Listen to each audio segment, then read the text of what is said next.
வீரத்துலகின் சுவாமி விவேகானந்தர் வாழ்ந்தது. அஞ்சா நெஞ்சர் இளம் வயதிலேயே சமயோஜித புத்தி உடையவராகவும் அஞ்சா நெஞ்சராகவும் விளங்கினார் நரேன்.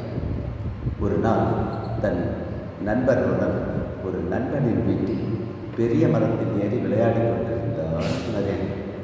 மரத்தில் ஏறி கிளைகளை காலை மடித்து தொங்கவிட்டு தலைகளாக தங்கி விளையாடி கொண்டிருந்தார்.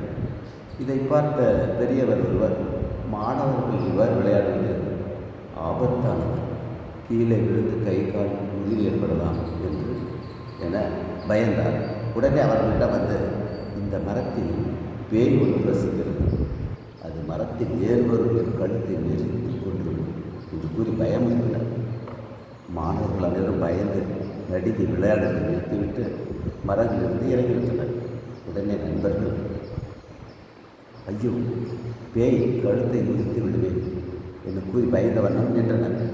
நரேன், பேய் இருந்திருந்தால் நான் இத்தனை நாள் விளையாடி கொண்டு கழுத்தை முடித்திருக்குமே, அந்த பெரியவர் நம்மை ஏமாற்றத்தான் அவர் எவ்வாறு கொண்டிருந்தார், இது புரியவில்லையா என்று நினைவினார் நரேன்.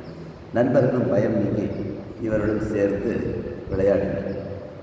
எப்பொருள் யார் யார் வாய் கேட்பினும் அப்பொருள் மெய்ப்பொருள் காண்பது அறிவு.